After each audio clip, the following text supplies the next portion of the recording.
Schubert 9, the great, a symphony of unending length. This is like a 45-minute symphony. If you take repeat, it's a real bear to play because it's just super long and there's excerpts in every single movement. The part I want to get you guys in on in the first movement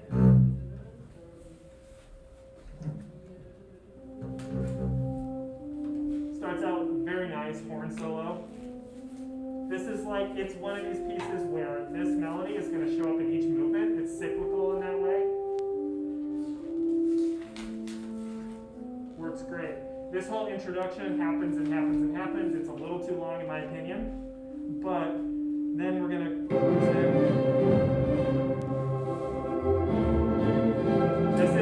This is exposition, right? We're somewhere after this repeat.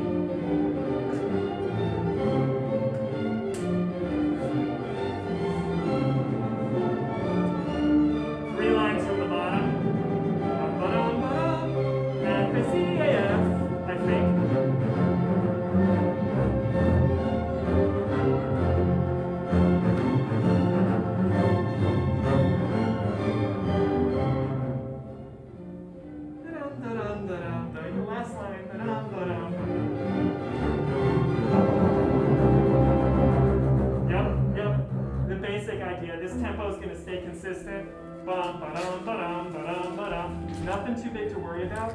The thing that does require attention is these forte pianos, right? They're going to come up. Go ahead and flip over to, well, you don't have them so much. Yeah, you have them a little bit after letter I.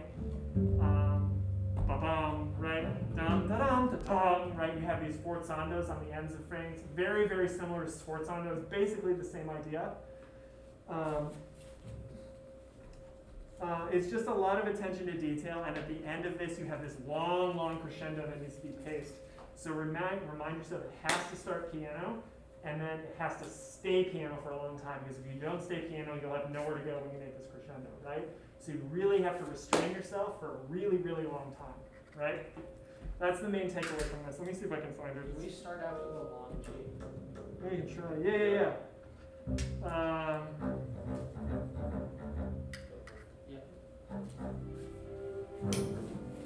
I'm never going to find it if I look at the recording.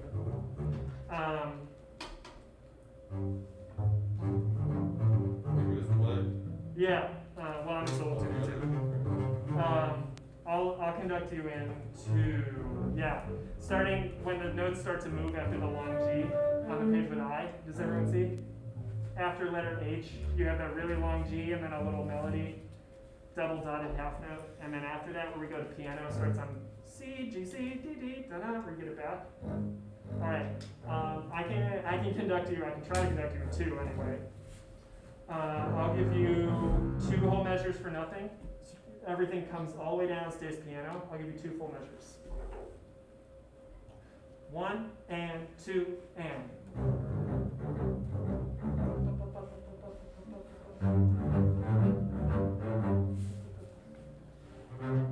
Gotta bring less. When you go up higher on the bass, it's going to crescendo naturally. Let's start again from the A. Right, when you go up the bass to the high C, you have to play less because the high stuff will naturally be more resonant. I'll give you, let's start right where we messed up on that low A. I'll give you 2 measures for nothing. 1 and 2 and.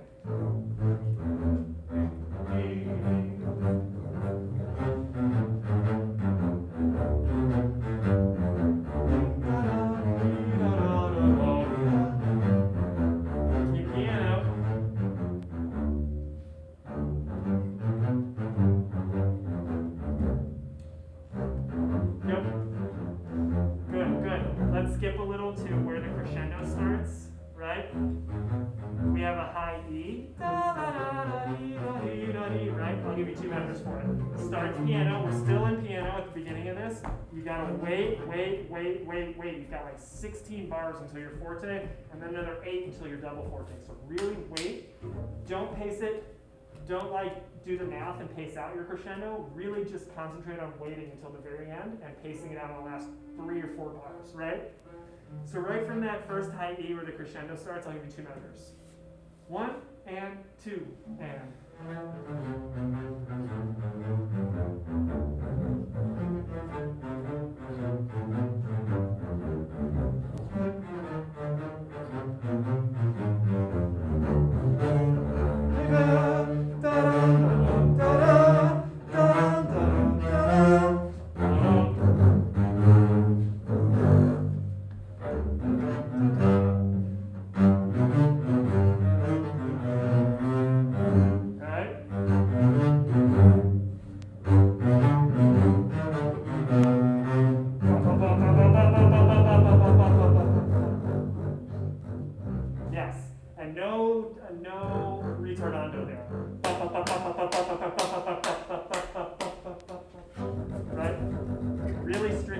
tempo, no slowing down at the end. Yeah. Hooking? Possible? Yes, very possible. Dun, dun, dun, dun, dun, dun. It's a great spot for hook bones. Absolutely wonderful spot for hook bones. Yeah. Yeah. I'm just gonna do it just because I didn't practice. Yeah, absolutely. It's a great. I love hook bowings. You're always welcome to do hook bowings in my class. As long as the intensity at the frog and at the tip are the same, hook bowings are the best. Yeah, as long as down and up can sound 99% the same. I have a student who every time I give him hook bowings, he goes down, down, up, up, down, down, up, up. It's like, and he's virtual, so I can't just like grab him and shake him and tell him to do it right. Good. Now, the biggest excerpt you're going to have when you play this in orchestra, keep in mind there's stuff in the second movement too. We're going to gloss through that because this is a huge piece with a lot of excerpts in it. But don't be fooled, there's stuff in the second movement, even though it's slow. Now, let's all flip to the scherzo, Allegro vivace.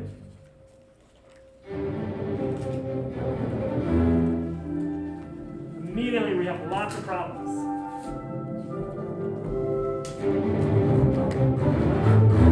Yep. 3, 4, 5.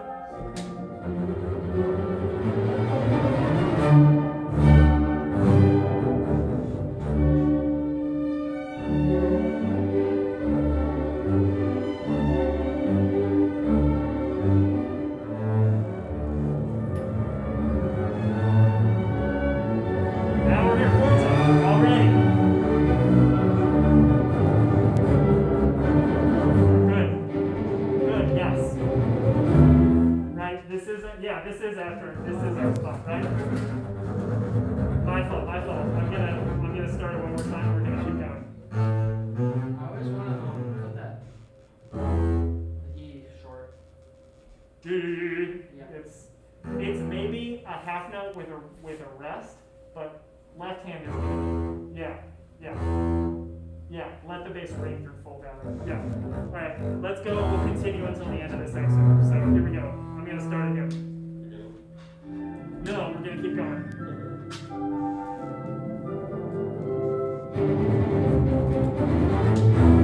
One, two, three, four.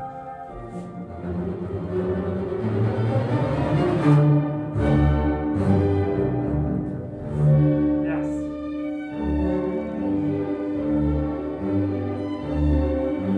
Now double piano, really bring it back.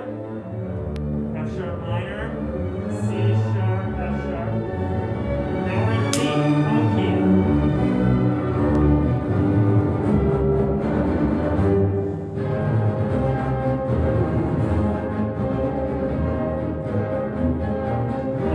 Right? That's the end of our first excerpt. That will get called. The main one is letter B. Letter B will get called. See when the final round every single time. You're going to see it all over the place. A lot of people, a lot of audition committees are calling this, instead of Beethoven 5, it's shorter, it has a lot of the same types of bow strokes, and it's more compressed. So actually in a lot of ways, and it has a lot of the same range problems. You have to pick out a lot of high A's, right? And I would, if you can avoid it, I would advise against using the A harmonic.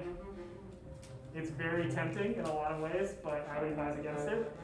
Let me go a little forward. Josh told us to have to use the hammer. Yeah, he said we I don't like doing it. I like doing the same fingering for all of them. Well, I always thought it stuck out, but there are ways to get around it. I'll show you in a second.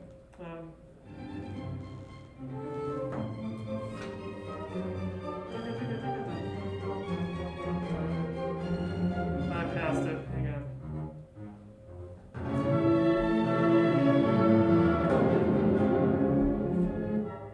Here we go. G flats. 5, 6. Just listen for a second. Double forte. Forzandos.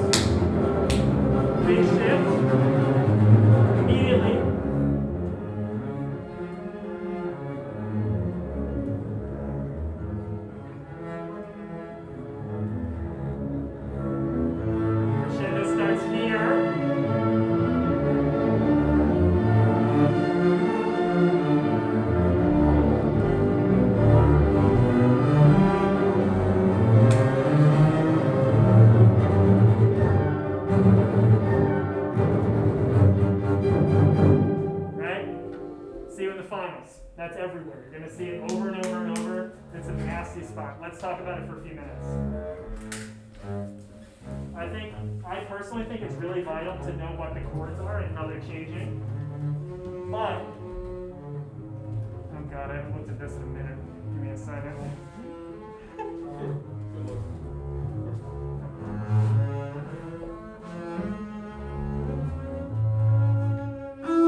So, kind of like your Brahms last movement stroke is a good analogy.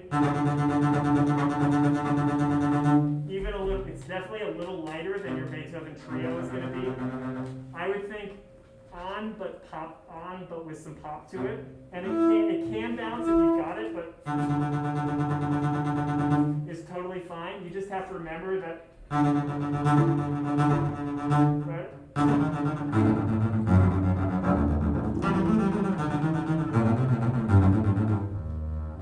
Right, and you have to make that immediate dynamic change. I like to accomplish that by I tip sideways and I move up towards the end. I tip so I'm on one hand by the time I'm in piano. Oh God, what do I do?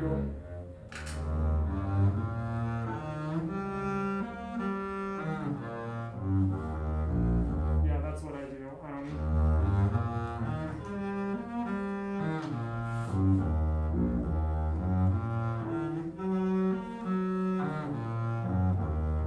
I like to get to a place, yeah. Shifting a little earlier. I wouldn't shift through the slur. Because what I hear is, right?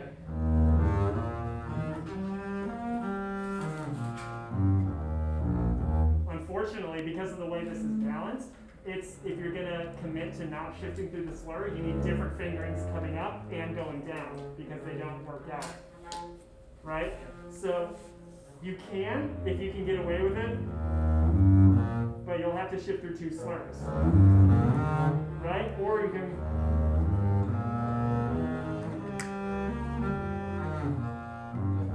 C sharp minor, right? Oh God, sorry.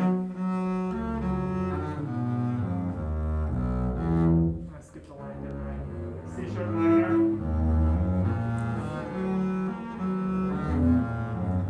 A major.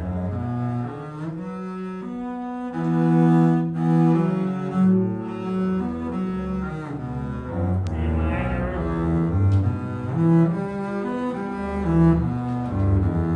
G major. Now you're out of the woods. F sharp diminished.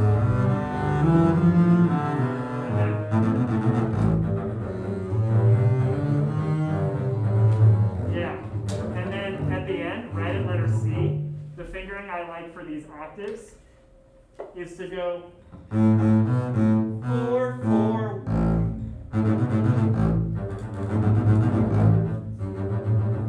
Yeah, I think that works better than trying to snipe the low G.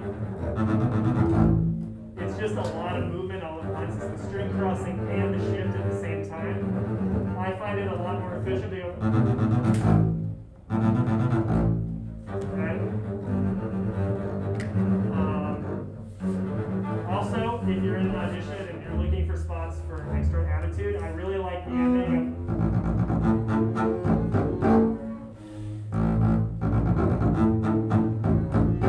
down, down, down. It works nicely at the ending. It's got a little bit of, I wouldn't slow it down as much as just let the downs do their work. Yeah, so you can actually get 5 of 6 notes are down notes, right? Down, up, down, down, down, down. It's worth thinking. It's kind of like that spot in Symphony Fantastique. Down, down, down, down, down, down, down, down, down, down, down, down. Yeah, very commonly done all down those. It's not necessarily as common to do that all downs at the end, but I like it. I think it makes double forte a little bit more punchy, and it makes it punchy with space. It's definitely not mandatory, and it's definitely not standard, but it's something that I have always liked. I think it works well. But yeah, the real trick is mastering this stroke, right? You gotta really find the place where you can start to muscle that legato stroke around that bow string.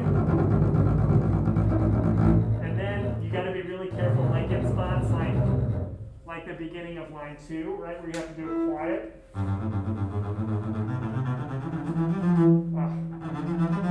Right? It's really nasty.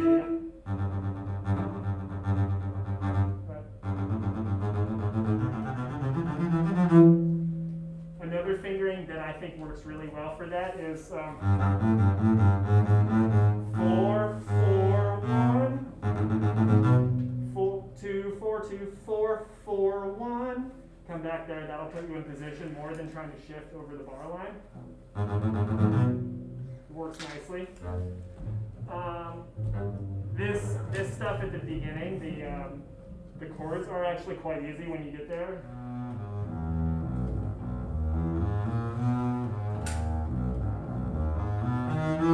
Right? It's not as hard as it looks. The ones at letter B are the ones that need the most attention, by far.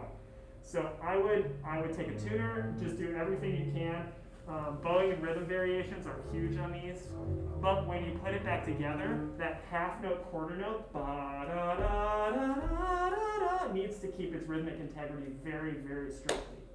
There's no room for moving. The whole string section has it in unison. There's no room to fudge any of that rhythm. It's got to be half, quarter, half. It's got to be exact, and it can't go anywhere because everybody has it. And everyone will realize, right? Now we go to, if you see this on an audition, you need to practice it 6 to 8 months in advance because it's so darn fast, right? Last movement of this is an absolute bear. What did I ask for? 35 before B, C. Yeah, faster. Faster? Wait, where's the next movement? Yeah, sure ain't.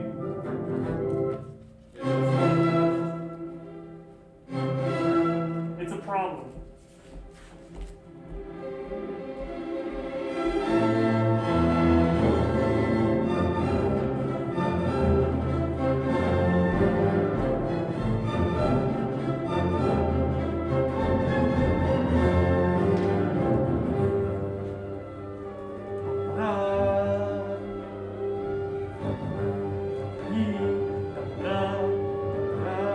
It's a problem.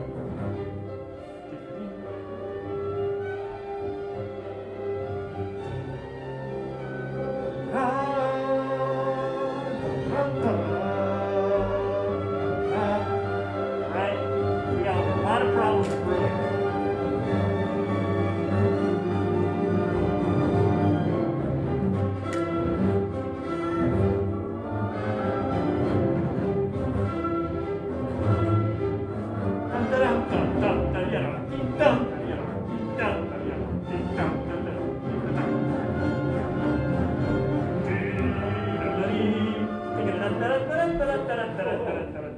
Yep, we have a lot of problems coming together right next to each other. So, this is another great place for the great debate between shoe shines and hooks, right? Especially at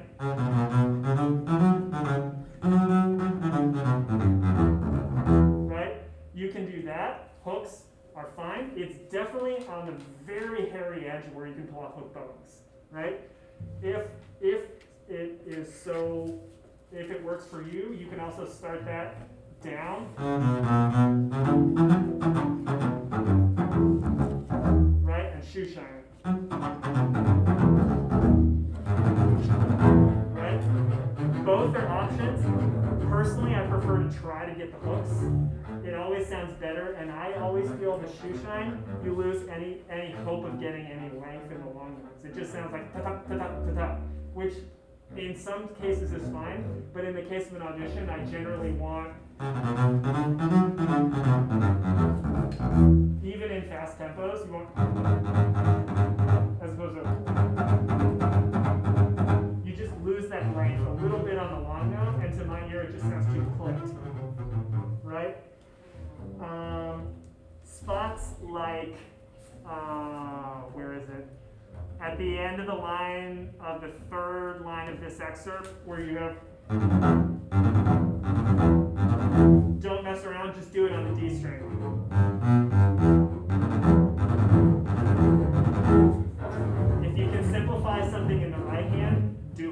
this is a right hand movement. The left hand is all in C major for gosh sakes, you know? The left hand is not the issue here. It's all a right hand issue, right?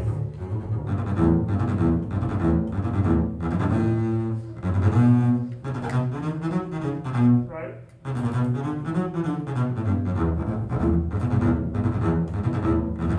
Right? If you can't keep it on the string, keep it on one string, right? So this is one spot that gets called all the time. Because of this, a lot of things. You've got long notes that need sustain. Da, da, da, da, da, da, da, da, and then you've got triplets, and you've got these hook bowings. Really nasty, right? There's a lot of problems all coming together at once. Now, flipping to the last page is the spot that you really hope doesn't get called. For me, it's page 13, after letter I, before letter K on that page. Yep. Right, you get.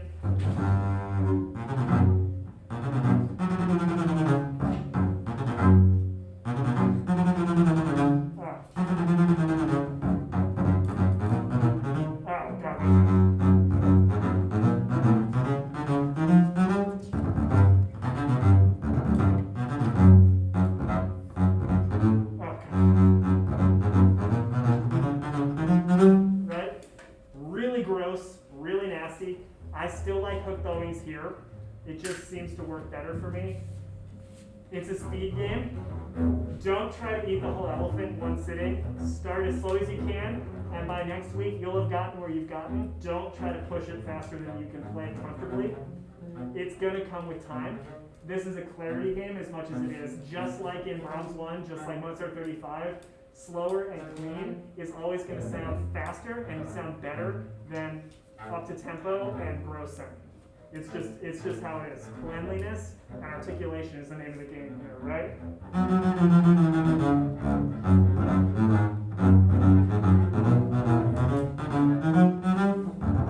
Right? Is eventually gonna turn it over. Right? You'll eventually be able to really kick it up to the point where it's gonna roll. Yeah, that's our big spot here. Let's talk this stuff before K. The fingering I really like is keep it all in one hand position.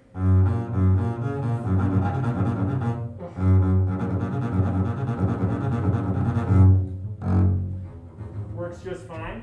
1, thumb, 3. Right? If you're going to pivot for that, you're in real trouble. It's doable, but boy, it's fast. If you can keep it in one hand position, I really would approve of that. Yeah.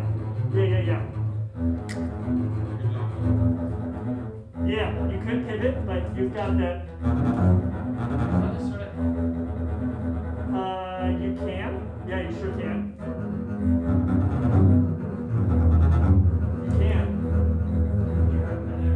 I think I chose not to, but you sure could, right? At that point, you start to sacrifice the cleaners, right? Yeah. So these are your two spots in the fourth movement. Really don't push for speed until you got it. So if anybody comes in with this at concert tempo, it'll be a miracle. Really don't push for this to go with the recording. The recording at 75%. Yeah. If you guys have, I don't know if it's on the Android store, but for iPhone, there's a really cool program called the Amazing Slowdowner. It syncs with Spotify, and you can take any recording you can find on Spotify, and you can slow it down, and you can change the key, right? You can change up or down up to a full octave, and you can slow it down to 1% of total speed, and all the way up to 200% if you want. So it gives you a lot of options. You can take a piece like this, drop it down to like 75%, and you can play along with any recording you want. It works really, really well. I think it's $9-10, but I use it all the time. It's perfect for bass, because you can take something that's in solo tuning, play in orchestra tuning, find a recording, and drop it down a whole step. I find it really, really, really useful, especially for bass. Anything you have to transpose is the Amazing Slowdowner works really, really well. Definitely worth $10. Yeah, So that's your bird's eye view, really quick overview of Schubert 9. There's a lot to look at, there's a lot of little details. If anybody has questions, feel free to send me an email or find me whenever. Oh, that reminds me, let me turn this off. 1 second.